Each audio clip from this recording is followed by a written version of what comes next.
ओम। आज हम गीता के 16वें अध्याय का अवलोकन करने जा रहे हैं। 16वें अध्याय का विषय दैवासुर संपत्ति विभाग योग है। दैव अर्थ भगवान को, देव को डिनोट करता है।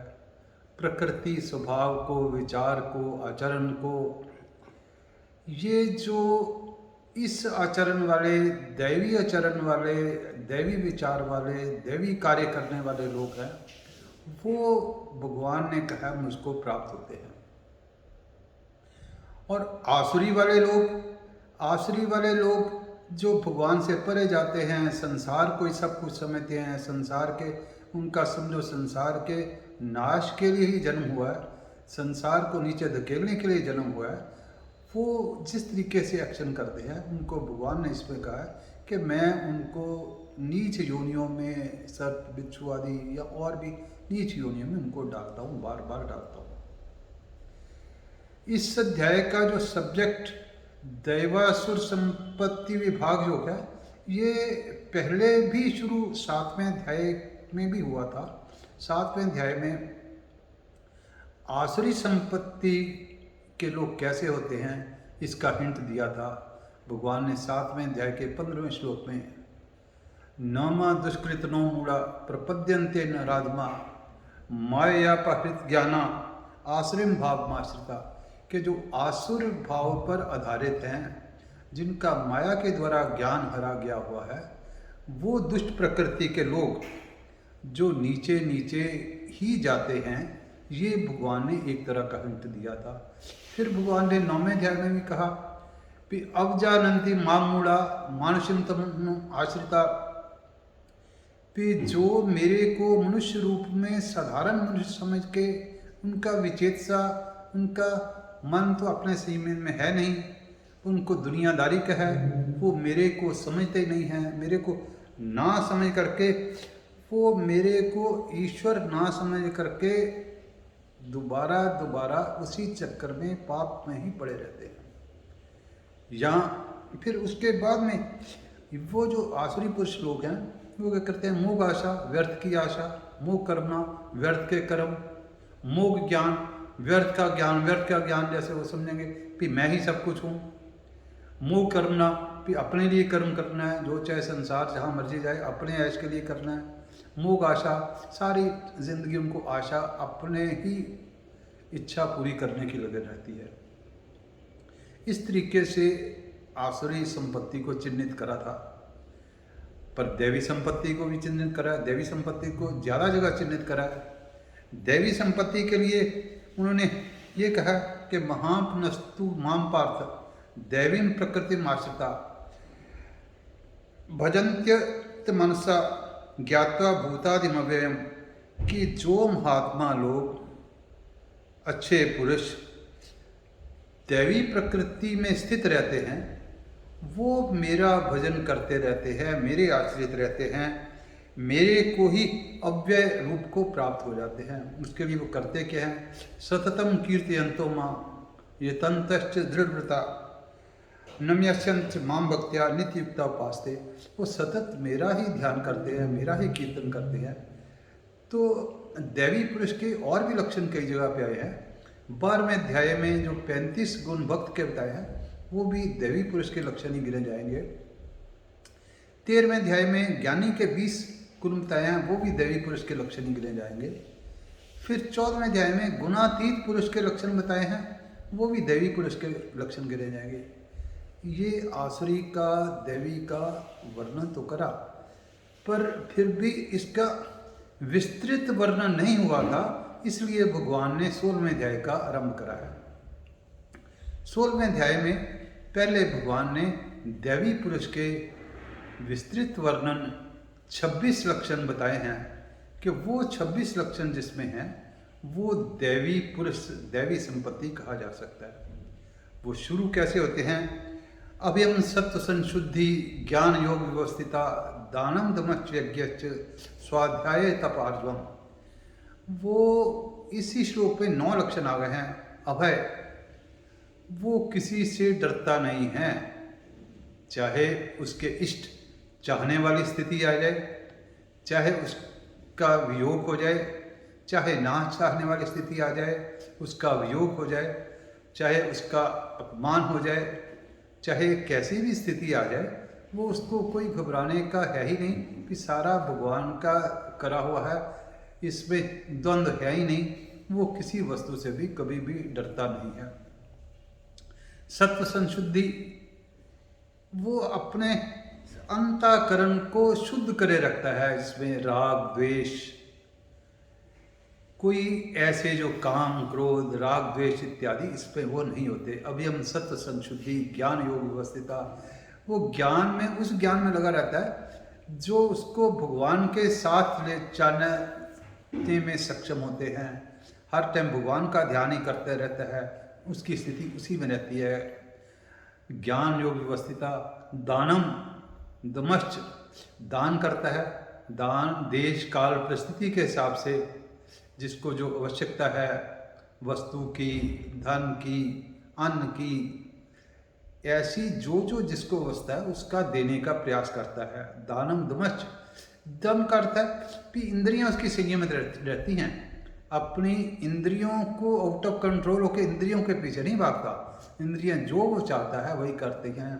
दानम दमश्च यज्ञश्च, उसके सारे कार्य यज्ञमय होंगे, चाहे वो हवन करना हो, चाहे वो ना भी करना हो, उसका हर एक एक्शन, जैसे गीता के 4 अध्याय में 12 यज्ञ बताए हैं कि इवन अपना भोजन करने से लेकर सांस लेने तक की बीच में सारी प्रक्रिया हैं, चाहे दान देने की हो, चाहे स्वाध्याय करने की हो, चाहे ज्ञान योग की हो, चाहे इंद्रियों को संयमित करने की हो, ये सारी की सारी क्रिया ही यज्ञमय होनी चाहिए। तो जहाँ पर भी जो यज्ञ शब्द आया है वो निष्काम करने वाला हो, तो यज्ञ में सारे के सारे कर्म करने का जो प्रयास करता है, और वो देवी पुरुष का है। स्वाध्याय, फिर इसके अगला पॉइंट है स्वाध्याय।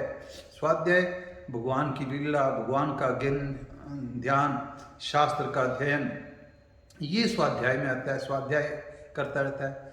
स्वाध्याय फिर आर्जवम, मार्गम, वो सरल रहता है, वो कोई भी जो है उसमें सरलता रहती है, कठोरता नहीं होती।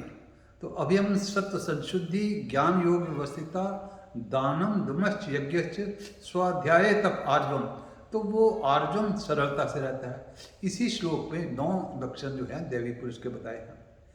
अगले श्लोक में फिर जो है अहिंसा सत्यम क्रोधा त्यागा शांतिरपैशनम दया भूतेषु लोलुप्तुम मार्तुम ह्रीर चापलम। अहिंसा, अहिंसा मन वाणी और शरीर से होती है। वो किसी को भी मन वाणी शरीर से किसी तरीके का भी दुख नहीं देता।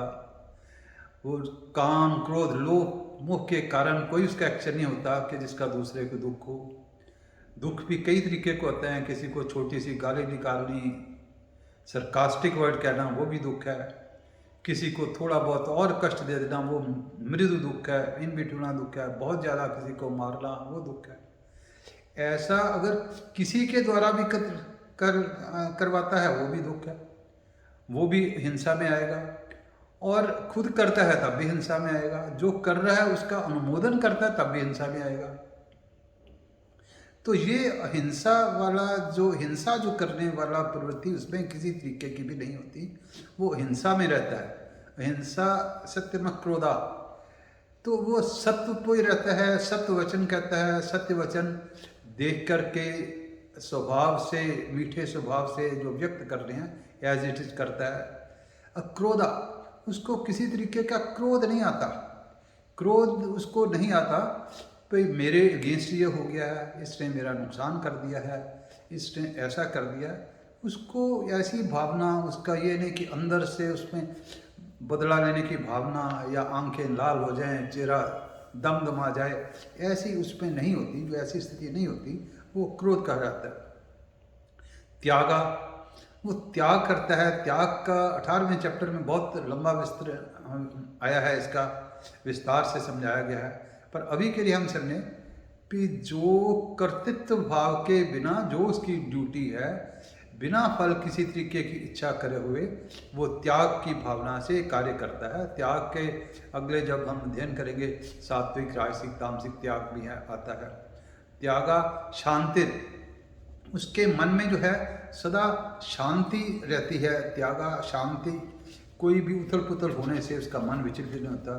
त्यागा शांति। अपैशनम, पैशनम वो होता है जो दूसरे की बात, उसकी गलत बात दूसरे की तीसरे को वो कहता रहता है। पर जो दैवी परिसंपत्ति वाला पैशनम, दया, वो दया करता है सब प्राणियों के ऊपर। दया कि जिसको जैसी चीज़ की आवश्यकता है उसको वैसी दे करके उसको दया करता है। क्रोध में और दया में फर्क है। क्रोध में तो वो क्रोध नहीं करता, अपने मन तक रखता है, उसको हेल्प नहीं करता।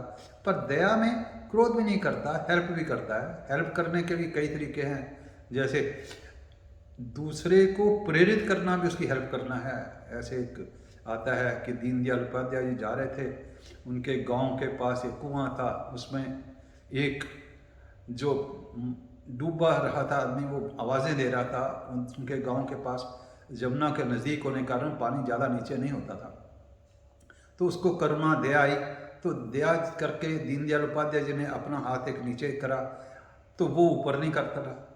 तो फिर उसको कहा भी देखो मैंने हाथ नीचे करा है, तुम भी अपना हाथ ऊपर करोगे तो मैं पकड़ के बाहर तुम्हें निकालूंगा। तो ये दया करुणा एक तरह का एक इंटेलिजेंसिया यूज करके हुई। तो ये दया की भावना भी जो हर एक में देवी पुरुष में होती है। हिंसा सत्यम क्रोधा त्यागा शांतिर्पैशनम दया भूतेश लोलुप्तम। लोलुप्तम का अर्थ है कि दूसरे के देख करके किसके पास ये है, इसके पास ये है, ये एंजॉय कर रहा है, उसको जो है उसमें कोई परेशानी नहीं होती। इसको जो महात्मा बुद्ध ने मुदित कहा है, शब्द यूज करा है कि जो दूसरे की उन्नति को देख करके मुदित होता है, खुश होता है। हाँ, उसके आचार विचार को ग्रहण करके खुद भी प्रयास करता है कि मैं भी आगे जो प्रोग्रेस करूं, उसको वर्ड मुदित के लिए करा। अहिंसा सत्यम क्रोधा त्यागा शांतिर्पैशनम दया भूतेश लोलुप्तम मार्दम। मार्दम यही इसमें है कि वो अपना सरलता से करता है। मार्दम के बाद सरलता से, आर्जवम सरलता से, ये जो सिमिलर वर्ड हैं। तो इस तरीके से हिंसा सत्यम क्रोधा त्यागा शांतिर्पैशनम दया भूतेश लोलुप्तम मार्दम हरीर चापलम। हरी वर्ड है कि लज्जा करना। लज्जा करने का अर्थ है कि मैं ये शास्त्र विरुद्ध काम कर रहा हूँ, ये जो मेरे को नहीं करना चाहिए, इसमें शर्म आनी चाहिए। जो लोगों को तंग करने का काम, कोई भी ऐसा जो काम करने रहता है तो वो उसको लज्जा आती है तो वो कार्य नहीं करता। चापलम वो चपलता, फालतू के काम, प्रमाद के नहीं कि बैठे जमीन खोद रहे हैं, उधर कर रहे हैं, व्यर्थ की बात कर रहे हैं, व्यर्थ में किसी को तंग कर रहे हैं जिसका कोई पर्पस नहीं है, इसको प्रमाद भी कहते हैं। ये उसमें जो नहीं होता। अब और अगले श्लोक में आता है तेजा क्षमा धृति शौचम अद्रोह नाति बानता, कि उसका तेज ऐसा होता है कि उसके सामने अगर कोई दूसरा व्यक्ति गलत काम भी करने के लिए आता है तो वो नहीं कर पाता। उसका तेज, उसका ऑरा ऐसा होता है। क्षमा, क्षमा भी वो जो भी कोई कार्य करे, गलत भी करे, उसको क्षमा करता है। तो क्षमा करने में एक पहले था कि क्रोध करने में क्रोध नहीं करता, तो दूसरा उसके मन में उसके बदला लेने की भावना होती नहीं है, क्षमा करता है।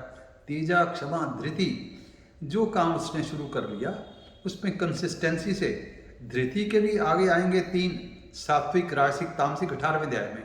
यहाँ धृति का मतलब सात्विक धृति से है कि जो शुभ कर्म उसने शुरू करे हैं, भगवान की तरफ जाने का, संसार को किसी तरीके का, प्राणी मात्र को बेनिफिट देने का, वो सदा चलता रहता है। शौचम, उसका बाहर का शरीर भी पवित्र होता है, अंदर का सत्व संशुद्धि में आ चुका है, तो इसलिए शौचम बाहर का शरीर भी हर तरीके से पवित्र रखता है। अद्रोह, किसी के भी द्रोह नहीं करता, उसको कोई ये भाव नहीं होता कि इसने आज मेरे को कह दिया तो मैं इससे अब बदला नहीं ले सका, मैं मन में रखता हूँ, तो बदला फिर जब मौका लेगा तो तब ले जाऊँगा। तेजा क्षमा धृति शौचम द्रोह नाति मानता, कि अपने आप को ये नहीं समझता कि मैं ज्ञानी हूँ, मैं इस स्थिति पे हूँ, मैं इस कास्ट का हूँ, इस वर्ण का हूँ, वो अतिमानता वो नहीं होता, नातिमानता। तेजा क्षमा धृति शौचम न द्रोह नीति मानता भवंती संपदम देवी अभिजातोऽसि भारत। हे भारत, हे अर्जुन, ये जो मैंने 26 लक्षण करे हैं, ये दैवी संपदा पुरुष के ही लक्षण हैं। तो दैवी संपद पुरुष के 26 लक्षण जो इन श्लोकों में हमने बताए हैं, तो इसका अगर एक बार सारे 26 के 26 लक्षण एक बार बता दिए जाएं, तो पर्पस गीता का यही है कि आप इन श्लोकों को पढ़ करके इनको धारण करने का प्रयास करें। जो आसुरी पुरुष के लक्षण होंगे वो हम अगले बार कहेंगे। देवी संपद के दोबारा इसलिए किसी भी अवस्था में किसी प्रकार का भय न होना, अंतःकरण का भली भांति शुद्ध होना, परमात्मा के स्वरूप ज्ञान योग में सदा स्थित रहना, देश काल पात्र देखकर सात्विक दान देना, इंद्रियों का दमन करना, यथाधिकार अनेक प्रकार के यज्ञ करना, ईश्वर भक्ति और ऋषि प्रणीत आध्यात्मिक ग्रंथों का अध्ययन करना और स्वधर्म पालन के लिए कष्ट सहना, शरीर मन इंद्रियों का सरल रहना, मन वाणी शरीर से किसी प्रकार की भी हिंसा न करना, सत्य भाषण, जैसा आए वैसा का वैसा ही कहना, अपना बुरा करने वालों पर भी क्रोध न करना, कर्तापन के अभिमान का त्याग करना, चित्त की चंचलता का मिट जाना, किसी की निंदा या चुगली ना करना, सभी प्राणियों के हित की दया करना, इंद्रियों के विषयों का साथ संयोग होने पर भी आसक्ति ना होना, मन वाणी का कोमल हो जाना, ईश्वर को सर्वथा सामने समझना, शरीर मन वाणी से व्यर्थ चेष्टा ना करना, तेजस्विता का होना, अपना घोर अनिष्ट करने वालों के लिए भी क्षमा करना, किसी भी अवस्था में धैर्य ना छोड़ना, बाहर भीतर से शुद्ध रहना, किसी के प्रति भी शत्रु का भाव ना समझना, अपने में किसी तरह का भी बड़प्पन या अभिमान ना समझना। ये हमने जो 26 इसलिए तरह क्या कर दी हैं, पर असली पर्पस तभी होगा कि आप गीता के 16वें अध्याय के 1 श्लोक संख्या से लेकर 3 श्लोक संख्या तक की ये 26 हैं, उनको बार बार पढ़ के प्रयत्न करना, अपनाने का अभ्यास करना ही दैवी संपर्क है। हम अगले सत्र में जो आसुरी संपदा के लक्षण हैं वो, और उनसे कैसे छुटकारा पाया जाए वो, और आसुरी संपदा में रहने से भगवान हमें कौन कौन जोनियों में डालता है, उसका क्या उपाय है, कैसे उससे बचा जाए, इसका हम चर्चा अगले सत्र में करेंगे। सर्वे भवन्तु सुखिनः, सर्वे सन्तु निरामयाः, सर्वे भद्राणि पश्यन्तु मा कश्चित् दुःखभाग् भवेत्।